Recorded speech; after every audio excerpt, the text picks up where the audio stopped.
이 시간 예배 가운데 임재하시는 삼위일체 하나님을 찬양합니다. 할렐루야. 여러분 기다림이란 단어 잘 아시죠? 이 기다림이란 주제가 많은 문학의 주제가 되고 또 드라마나 연극이나 오페라 또 뮤지컬 이 모든 그런 문학 소재의 주제로서 아주 기다림이라는 것이 많이 쓰이고 있습니다. 여러분이 잘 아시는 미스 사이곤 같은 뮤지컬 그게 나비부인 오페라 나비부인하고 내용이 거의 비슷한데 연인을 기다리는 그런 내용이죠. 또 여러분 우리나라의 춘향전 같은 경우 정절을 지키면서 그 변사또의 그런 협박과 그런 권력 앞에서 이렇게 정절을 지키는 그런 내용이 유명합니다. 지금 우리는 크리스마스를 기다리며 코로나19로 인해서 무너져버린 일상의 회복을 간절히 기다리고 있습니다. 잠시 위드 코로나로 해서 좀 일상 회복에 대한 희망이 있었지만은 또다시 강력한 방역 지침으로 돌아서게 되고 특별히 교회 예배에 그런 온전한 회복이 참 너무나 요원해지는 것 같습니다. 이게 언제 끝날지 모르는데 이러한 기다림이 정말 우리 그 기다림 가운데서 어떤 자세로 이런 시간들을 보내야 될 것인가 우리가 좀 지혜롭고 이렇게 주님의 도우심이 필요한 시기를 우리가 보내고 있는 것 같습니다. 이제 예방 주사를 맞지 않으면 예배도 드릴 수 없게 되는 상황이 되어버렸습니다. 그래서 그런 상황들을 누가 예측이나 했겠습니까? 예배를 드리고 싶어도 나가지 못하는 예방 주사를 맞지 않으면 이런 이게 정말 상상하지 못하는 상황이 되었어요. 공산주의 국가도 아니고 저 북한도 아닌데 이런 상황이 되어버린 게 좀 불과 2년 동안에 엄청난 변화가 이렇게 있고 그러한 도전이 우리 교회 앞에 있는 것입니다. 지금이야말로 우리가 깨어서 기도할 때라고 저는 생각합니다. 얼마나 많은 사람들이 이러한 상황에 대해서 예배를 드리지 않고 교회를 떠나고 있는지 여러분 아셔야 될 줄 믿습니다. 한 사람이 실족하면은 그것이 한 사람이 주님 앞에 돌아와서 천국에서 잔치를 벌이는 것과 대비를 해보면은 한 사람이 실족한다면은 얼마나 하늘에 계시는 하나님께서 그 상황을 슬퍼하시고 차라리 소자를 실족하게 하면 연자맷돌을 매어서 바다에 빠뜨리는 것이 낫다고 이렇게 말씀하신 것처럼 그것이 큰 일인데 얼마나 많은 사람들이 실족하여서 예배 자리에 나오지 못하고 있는지 모릅니다. 지금 젊은이들을 제가 어제 지하철을 타보니까 그냥 연말이라고 술들을 마시고 꽉 차가지고 지하철에는 가득 있는데 교회는 이렇게 젊은이들이 찾아보기가 힘들 정도로 되어버렸습니다. 한 사람을 우리가 한 영혼들을 귀하게 여기는 그리스도의 제자들이라면은 우리의 지금 실족해 있는 지체들을 돌아보면서 그들을 위해서 기도해야 되겠고 우리 자신을 다시 한번 돌아보는 그런 시간들이 되었으면 좋겠습니다. 오늘은 깨어 기도하며 기다리자 이런 제목으로 은혜의 말씀을 나누겠습니다. 성경은 기다림에 관한 책이라고 할 수 있습니다. 구약 성경은 오실 메시아를 기다리는 내용으로 전부 예언되어 있어요. 그리고 신약은 다시 오실 예수님에 대한 그런 내용이라고 할 수 있습니다. 한마디로 신앙은 또 신앙생활은 천국의 소망을 두고 기다리는 그런 삶이다 이렇게 얘기할 수 있습니다. 여러분 한번 생각해 보세요. 우리가 믿음이 없고 천국의 소망이 없다면 그 죽음이라는 것이 얼마나 생각조차 하기 싫은 것인지 내가 그 죽음에 대한 그런 두려움이 없고 천국을 소망한다는 것이 얼마나 하나님의 은혜요 감사한 일인지 생각해 보면 정말 주님 앞에 감사 찬송을 하지 않을 수가 없을 것입니다. 그러한 소망이 없는 사람은 죽음이 다다를 때 얼마나 떨고 두렵고 기절할 정도다. 오늘 말씀에 나오는 기절해. 두려워서 기절할 정도가 된다는 것입니다. 우리 친구 아버님이 자수성가를 해가지고 굉장히 사업도 회사도 여러 개 하시고 집도 궁궐처럼 지어놓고 이렇게 사셨는데 폐암이 걸리셔가지고 죽기 전이 되니까 화장실 구석에서 나오지 않고 벌벌벌 떨고 있었다고 친구가 그러더라고요. 저승사자가 데리러 온다고. 예수를 안 믿고 그때 돌아가셨는데 그렇게 되는 것입니다. 죽음이 두려운 거예요.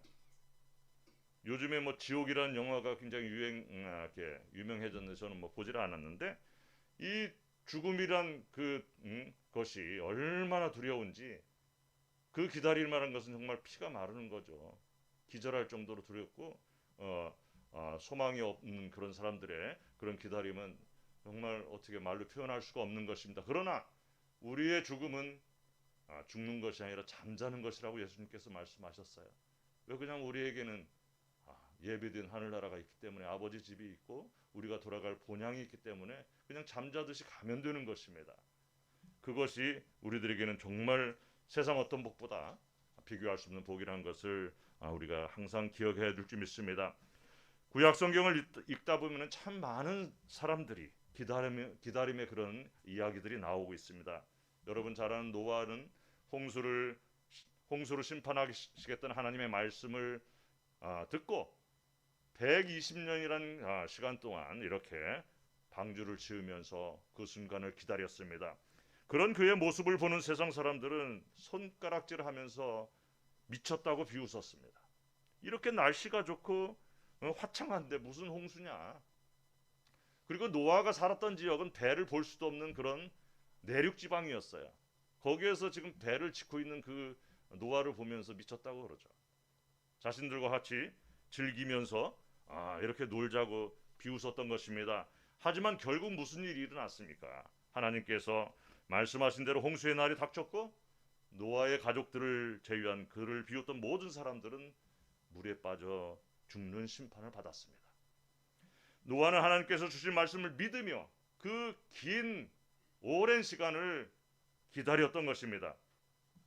그리고 하나님께서는 이스라엘 민족을 이루시려고 아브라함을 부르실 때도 그의 나이 75세에 아브라함을 부르셨지만은 그는 하나님의 부르심이 있을 때 갈 바를 알지 못하고 아비와 친척들과 살던 고향 땅을 버리고 무작정 떠나는 그런 믿음의 그런 발걸음을 내딛었습니다. 그런데 하나님의 부르심은 그를 또한 오래 기다리게 하셨습니다.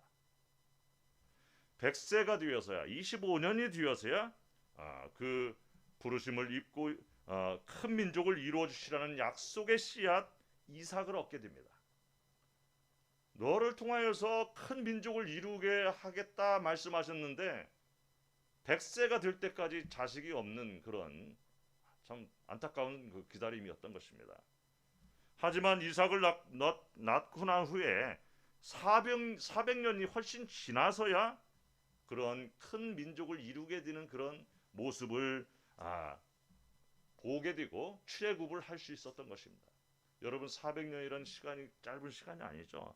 말이 400년이지 너무나 긴 시간이기 때문에 기다리기가 힘든 시간입니다. 출애굽한 이스라엘 민족이 또 약속의 땅에 들어가는 데는 바로 간 것이 아니라 무려 40년이라는 시간을 광야에서 기다려야 했습니다. 이러한 기다림의 역사가 바로 이스라엘의 역사요. 믿음의 사람들의 신앙의 여정이었던 것입니다. 이스라엘 민족이 수많은 고난 가운데서 자기들을 구원해 주실 메시아를 기다렸고 또 기다렸습니다. 그들은 예언의 말씀을 붙들고 기다렸습니다. 그런데 그러한 기다림 속에서 드디어 예수 그리스도께서 이 땅에 임하시게 되었던 것입니다. 예수님이 그냥 어느 날 갑자기 오신 것이 아니라 그들은 오랜 기다림의 사람들의 기다림을 통하여서 예수님께서 오셨다는 거예요. 예수 그리스도의 오심을 기다리는 사람들의 이야기가 성경에 나오는데 그 중에 예루살렘의 시므온이라 하는 사람이 있습니다. 이 사람은 의롭고 경건하여 성령이 함께 하셨다. 이렇게 그의 정체성을 성경은 얘기해요. 의롭고 경건하고 성령이 충만한 사람 시므온이 나옵니다. 그리하여 성령께서 내가 그리스도를 보기 전에는 죽지 아니하리라 이렇게 알려주셨어요. 그런 기다림 속에 드디어 예수님의 부모가 예수님을 데리고 할례를 받으러 예루살렘 성전에 오신 것입니다. 그 순간 그토록 기다리던 예수님을 안고 시므온은 노래합니다. 찬양합니다. 주제여 이제는 말씀하신 대로 종을 평안히 놓아주시는도다. 죽기 전에는 예수님을 만나기 전에는 죽지 못하는 것을 알기 때문에 너무 늙었는데 이제는 예수님을 만났으니 죽어도 원한이 없다 이런 노래죠. 내 눈이 주의 구원을 보았사오니 이는 만민 앞에 예배하신 것이요 이방을 비추는 빛이요 주의 백성 이스라엘의 영광이다. 이렇게 노래하고 있습니다. 또 한 사람이 나오는데 아셀 지파에 안나라는 선지자가 나옵니다. 나이가 아주 많았어요. 요즘 그 최장수를 한 사람이 135세 얼마 전에 뭐 몽골 그쪽에 있는 사람이 135세 할머니가 돌아가셨는데 안나도 굉장히 나이가 많았는데 그가 성전을 떠나지 않고 주야로 금식하면서 기도하다가 아기 예수님을 만나게 됩니다. 여러분 그 광경을 한번 상상해 보시기 바랍니다. 금식하면서 기도하면서 하는데 진짜로 아기 예수님을 만난 거예요. 하나님의 약속을 믿는 사람들, 믿음의 사람들이 기다림에 드디어 예수 그리스도께서 응답으로 오셨고 그들에게 복음의 기쁜 소식이 되었던 것입니다. 이렇게 기다리는 사람들의 구원의 때는 시작이 되었던 것입니다. 예수님은 이 세상에서 모든 구원 사역을 완성하시고 제자들에게 계속해서 복음의 증인이 될 것을 명령하셨습니다. 그리고 주님께서 다시 오실 그 날을 기다리면서 주님의 나라를 확장하고 복음 전파의 사명을 위임을 하시고 하늘 보좌로 올라가셨던 것입니다. 그러한 사명 가운데 복음을 받게 된 우리가 그러한 사명 가운데 복음을 받게 된 것이죠. 여러분이 어떻게 복음을 받아들이고 어떻게 이 자리에 나와서 예배를 드리고 있고 정말 천국의 소망을 가지게 되고 믿음을 가지게 되었는가, 그것을 생각해 보면 그러한 주님께서 위임하신 그 사역의 명령, 그 복음 전파의 사명을 감당한 제자들에 의해서 우리가 복음을 받게 된 것입니다. 구약의 오랜 기다림과는 비교할 수 없는 짧은 시간 안에 우리는 정말 신앙생활을 하게 되었고 너무나 좋은 시절을 보내고 있습니다. 보통 유대인들은 몇 대에 걸쳐서 하나님의 사명을 이어나가는 그런 전통들이 있습니다. 근데 우리들은 참 성격이 급해가지고 오래 참음의 덕목이 참 아쉬운 사람들이에요. 짧은 시간도 참지 못하고 이랬다 저랬다 하면서 또 조그만 일이 일어나도 정신 못 차리고 어쩔 줄 몰라 하면서 또 경건하지 못하게 대충 살아가고 있는 우리 모습이 아쉬움을 남기는 연말이 이렇게 다가오고 있는 것입니다. 오늘 본문의 말씀은 예루살렘의 멸망과 성전 파괴에 관한 예고에 이어 나오고 있습니다. 그래서 성전 파괴의 내용임과 동시에 종말에 관한 말씀이라고 할 수 있어요. 헤롯이 주전 20년에 제2성전을 건축하셨습니다. 솔로몬의 성전이 다 허물어져 가지고 헤롯이 다시 제2의 성전을 주전 20년에 이렇게 개축을 하였는데 예수님의 예언처럼 주 70년경에 로마 장군 티투스가 이끄는 군대에 의해서 돌 하나 위에 돌도 남기지 않고 완전히 파괴되어 버렸습니다. 주후 70년에 예루살렘 성전이 이렇게 파괴되었던 것이에요. 수많은 유대인들이 로마 군인들이 칼에 목이 베어져서 시체가 산더미를 이루었다고 역사는 기록하고 있습니다. 사실 티투스는 예루살렘 성전을 파괴할 생각이 없었습니다. 그걸 보존하고 싶었는데 그 싸움이 맹렬하다 보니까 그 명령이 제대로 전달이 안 돼가지고 그 밑에 군인들이 그냥 불을 질러버려서 완전히 타버리고 만 것입니다. 그게 예수님의 예언이 이루어진 거예요. 아름다운 돌들과 금은 보와 헌물로 꾸며진 성전이 예수님이 누가복음 21장 6절에 날이 이르면 돌 하나도 돌 위에 남지 않고 다 무너뜨려지리라 예언하신 것처럼 그 후 40년이 지나서 완전히 파괴되어 버리고 만 것입니다. 그렇게 무너진 예루살렘 성전은 다시는 세워지지 못하고 서쪽 벽만 남게 되었어요. 그것이 통곡의 벽, 여러분 들어보셨죠? 벽이 하나 남아 있습니다. 성전이 완전히 망가져 버리고 그게 통곡의 벽이라고 지금 서쪽 벽이 남아 있어요. 젖과 꿀이 흐르는 약속의 땅 가나안 땅에서 쫓겨난 유대인들은 예루살렘 성내에 거주가 금지되어 버렸어요. 로마 제국이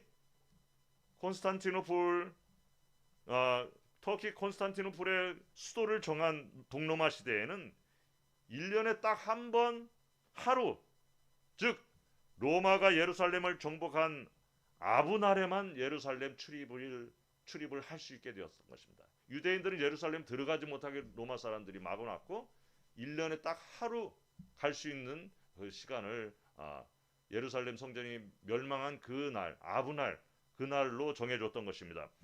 그래서 아브날이 되면 유대인들은 파괴된 성전에서 유일하게 남아있는 석적벽에다가 머리를 찌으면서 통곡을 하고 있는 것입니다. 그 벽은 유대인들의 눈물로 젖었다고 합니다. 예루살렘에 다녀오신 분들 계신지 모르는데 거기가 그냥 통곡의 벽이 민들민들한가 봐요. 저는 안 가봐서 모르는데 그렇다고 합니다. 1948년에 이스라엘이 독립이 되었지만 예루살렘 성전이 있는 그 자리는 요르단이 차지하고 있습니다. 그래서 정해진 때에만 방문이 가능했고 1967년 6.1 전쟁 때 드디어 그 서쪽벽 지역을 이스라엘이 찾게 되었습니다. 거의 1900년 만에 성전터를 되찾게 된 것입니다. 여러분 1900년이라는 시간 한번 생각해 보세요.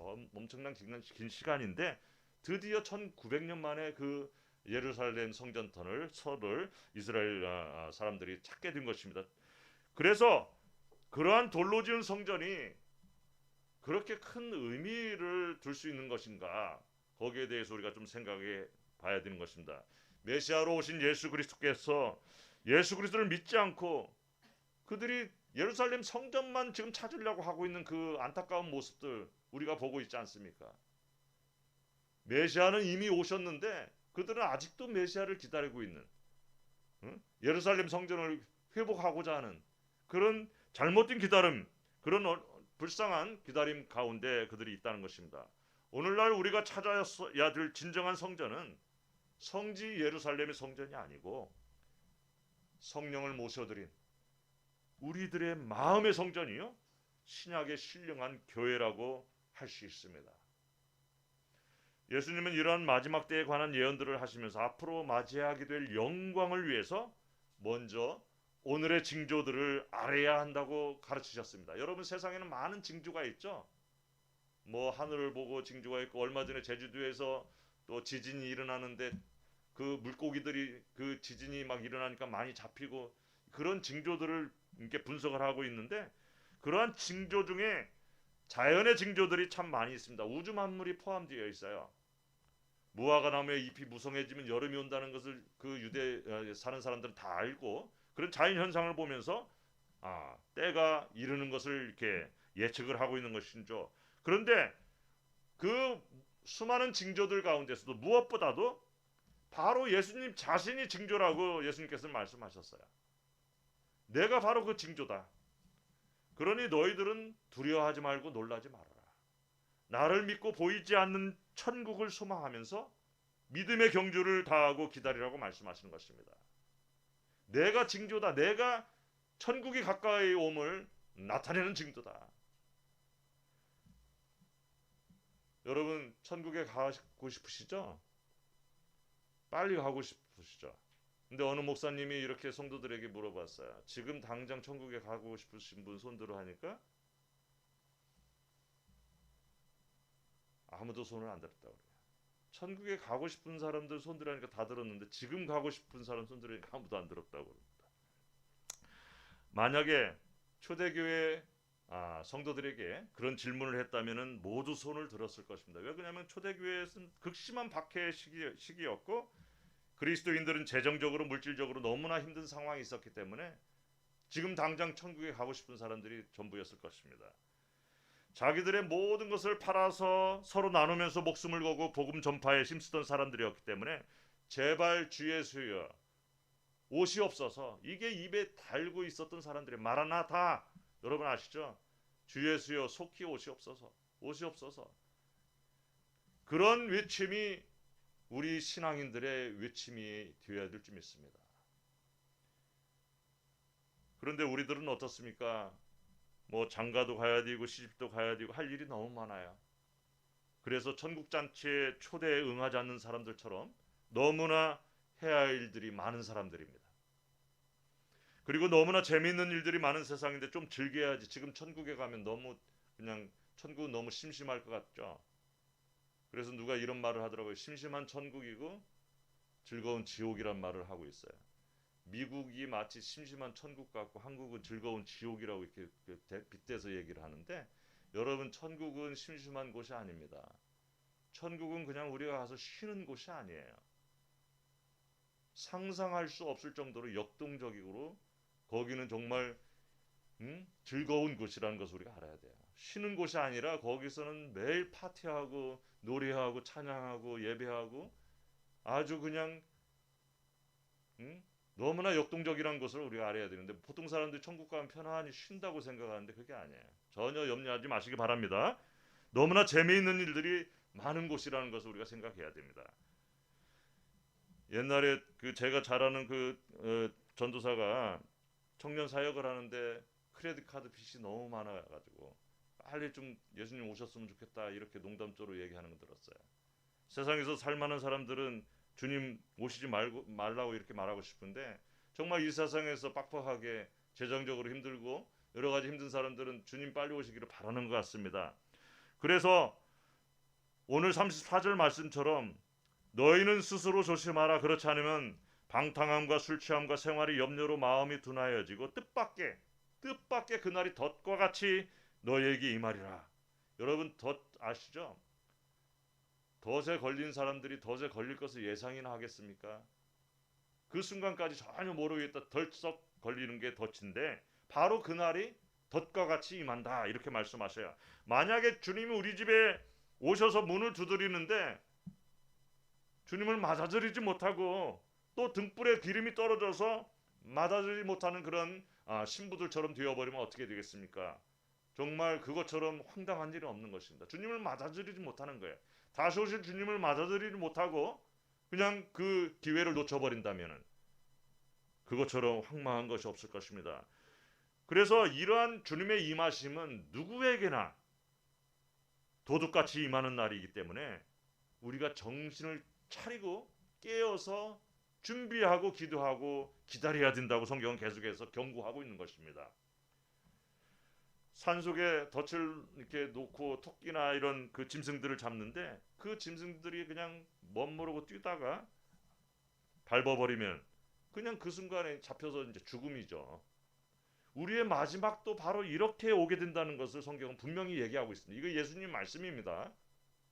제 말이 아니고 예수님께서 분명히 이렇게 말씀하셨어요.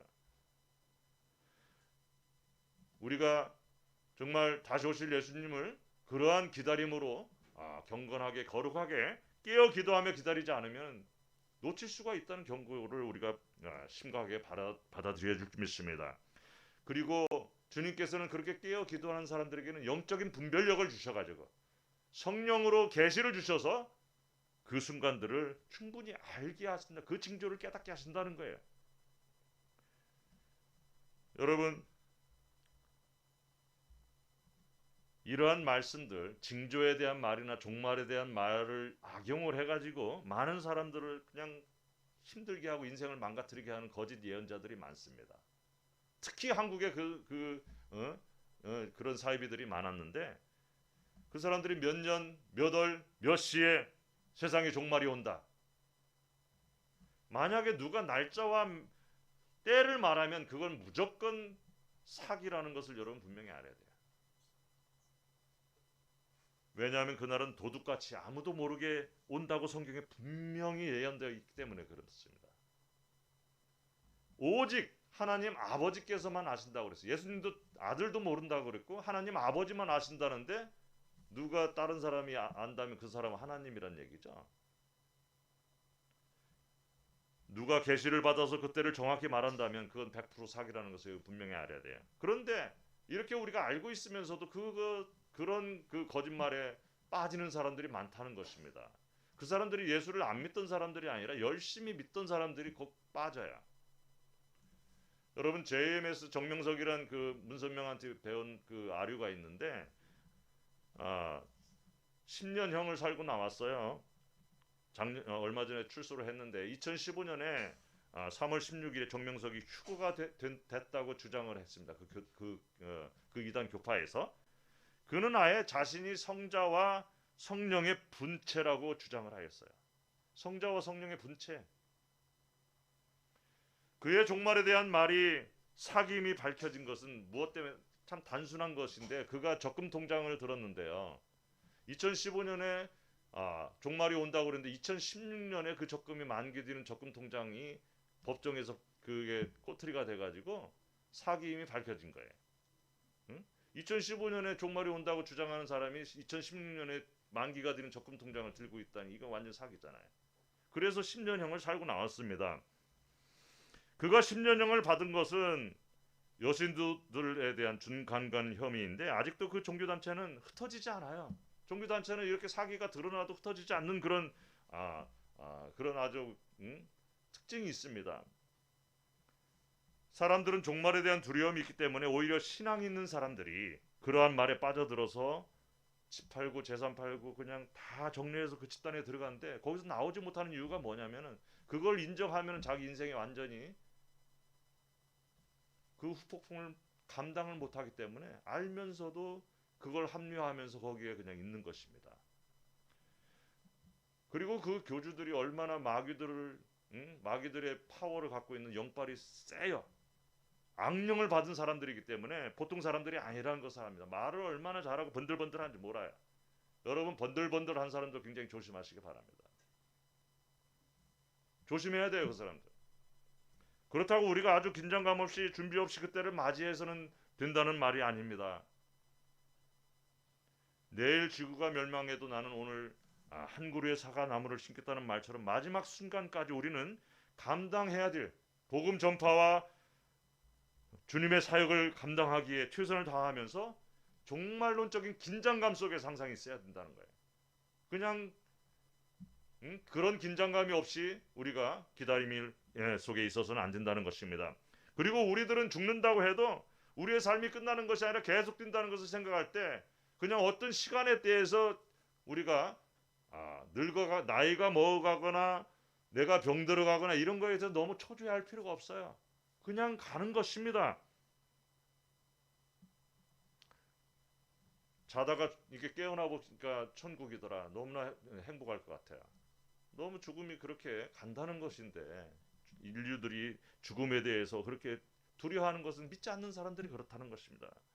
단지 우리가 이 땅에서 감당해야 될 사명을 감당하기 위해서 힘쓰고 노력하는 것이 필요하지. 이 땅에서 세상적으로 대단한 것들을 하겠다고 거기에 모든 시간을 쏟아부으면은 그것들이 부질없는 것이 된다는 것입니다. 우리의 육신의 장막집도 이 땅의 삶도 안개처럼 사라지는 것인데 주님이 오시면 그냥 걷어버리고 아무 미련 둘 것 없이 떠나버릴 그런 자세로 그런 마음으로 이 땅을 살아가야 된다는 거예요. 우리 교회는 처음부터 예배 장소와 이런 어떤 건물에 대한 그 비용들을 들이지 않기를 원했습니다. 그래서 그런 재정이 좀이라도 있으면 선교와 교육과 구제에 힘쓰는 그런 교회가 되기를 기도하면서 시작하였어요. 그러다 보니까 처음 3년은 정말 여기저기 쫓겨다니면서 예배드리다 쫓겨다니면서 이렇게 서글프게 그런 시간들을 보냈던 추억이 있습니다. 가끔 가다가 힘든 경우도 있지만 그러나 저는 그것이 정말 크게 자존심 상하지 않았습니다. 오히려 예수님의 말씀처럼 건물이 중요한 것이 아니라 깨어서 기도하면서 주님 다시 오실 날을 기다리는 그런 자세가 중요하다는 것이 가르침이 오히려 가슴 깊이 새겨지는 시간이었습니다. 그리고 이렇게 어렵게 예배드리고 조금이라도 편한 장소를 기다리면서 기도하는 시간이 우리를 더욱더 주님께 나아가게 하고 주님께 무릎 꿇게 하고 주님을 바라보게 하는 것이기 때문에 그 시간들이 정말 복된 시간이었다고 추억을 하게 됩니다. 그러다 우리가 작년에 이렇게 이곳에 작지만 아담한 선교센터를 마련해서 왔는데 코로나19로 인해서 마음껏 예배드리지 못하고 찬양하지 못하고 숨죽이면서 시간을 보내는 것이 참 안타깝습니다. 여러분 마음껏 예배드리지 못하고 찬양하지 못하고 선교하지 못하고 전도하지 못하고 가슴 아픈 기다림의 시간을 통하여서 예배의 소중함을 깨닫는다면 이런 어려운 시간이 오히려 우리에게 복이라는 것을 다시 한번 말씀드리고 싶어요. 그러나 이러한 기다림의 시간이 아무 의미가 없는 것이 아니라 반드시 좋은 열매로 결론이 맺어져야 된다는 것을 우리가 또 기억해야 될 점 있습니다. 그냥 참아내는 것이 아니라 좋게 결론을 내게 하시는 주님의 선하신 인도하심을 우리가 바라며 이렇게 이 시간들을 보내야 될 점 있습니다. 그래서 기다림은 축복이라고 또 말씀드릴 수 있습니다. 축복입니다. 왜냐하면 우리가 주님을 기다리며 또 주님이 우리를 기다리는 그 시간에 주님과 우리가 서로 깊은 사랑의 교제의 관계를 가질 수 있기 때문에 그렇습니다. 여러분, 연인들이 오래 기다리면서 서로 막 편지 쓰고 또 특히 군대에 간 연인과 막 이렇게 하다가 만날 때 그 기쁨은 정말 비교할 수 없는 것처럼 주님과 오래 기다림 속에서 그러한 깊은 애정의 관계 속에서 주님을 기다리는 그 시간들을 우리가 이렇게 가져야 될 줄 믿습니다. 그리고 우리가 아무 부족함 없이 이 땅에서 삶이 풍족하면은 그 사람에게는 주님의 도움이 필요 없다고 착각하게 되는 그런 교만한 생각이 들게 되었어요. 그래서 부자가 천국에 가는 것은 낙타가 바늘귀로 들어가는 것처럼 어렵다. 이렇게 성경은 표현하고, 여러분, 낙타가 얼마나 큰 동물입니까? 근데 어떻게 바늘귀로 들어갈 수 있느냐? 불가능하다는 것이에요. 그러나 주님께서는 뭐라고 하셨어요? 주님께서는 불가능한 일이 없어요. 낙타가 바늘귀로도 들어가게 하신다는 것입니다. 그러니까 부자라고 무조건 천국에 안 가는 것이 아니라 주님께서는 하신다는 것이죠. 여기서 부자는 어떤 사람인가 생각해 보면은 이 세상에 가치를 두고 사는 사람들을 부자라고 할 수 있어요. 단순히 재물이 많은 것이 아니라 자신의 것을 자신만의 것이라고 주장하는 사람들, 생각하는 사람들, 이 사람들이 부자라는 것입니다. 재물이 내한테 엄청나게 많은데 이것이 하나님 것이고 다른 사람에게 베풀라고 주신 것이다 생각하는 사람은 부자가 아니죠. 가난한 사람입니다. 하나님이 우리에게 물질도 주시고 생명도 주시고 시간도 주시고 재능도 주시고 모든 것을 주셨습니다. 믿습니까, 여러분? 전부 하나님 거예요. 그리고 그것을 잘 관리해서 선한 일에 사용하도록 명령하셨습니다. 그래서 우리는 단순히 그러한 모든 것을 관리하는 청직이라고 이렇게 말씀할 수 있어요. 그 모든 것들의 주인이 아니라 관리하는 청직이다. 내 몸도 내가 주님께 위임받은 관리하는 청직이고 내 재물도 그렇고 내 시간도 그렇고 내 재능도 그렇고 내 가족도 그렇고 모든 것이 내 것이 아니고 하나님 거라는 거예요. 그래서 우리는 단순히 그러한 모든 것들을 관리하는 청직이지 주인이 아니라는 사실 분명히 알아야 돼요. 이것이 굉장히 중요한 것입니다. 사도 바울은 오히려 자신을 주님의 둘로스, 노예라고 말했어요. 노예. 여러분, 노예는 모든 생사 여탈권을 그 주인이 갖는 것입니다. 한국말로는 번역이 종이라고 되어 있는데 노예란 말이 좀 거부감이 있기 때문에 종이라고 번역을 했는데 노예입니다. 노예는 사람이 아니죠. 물건입니다. 바울이 그렇게 고백하는 것은 주님이 어떤 분이신 것을 깊이 깨달았기 때문에.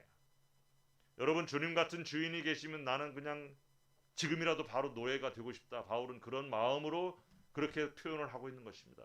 여러분, 로마 시대에도 자유인으로 살 수 있는데 좋은 주인을 만난 노예들은 너 나가서 자유롭게 살아, 이게 내보내도 안 나가고 그 주인 밑에 사는 사람들이 있어요. 나는 계속 당신의 노예가 되고 싶습니다. 이렇게 산 노예들이 있습니다. 이거와 마찬가지예요. 좋은 주인을 만나면은 자유인의 삶을 원하지 않고 계속해서 그 주인의 노예로 살기를 원했던 것처럼 바로 사도 바울이 그러한 심정으로 그것을 고백하고 있는 거예요. 주님은 나의 주인이시고 나는 당신의 노예입니다.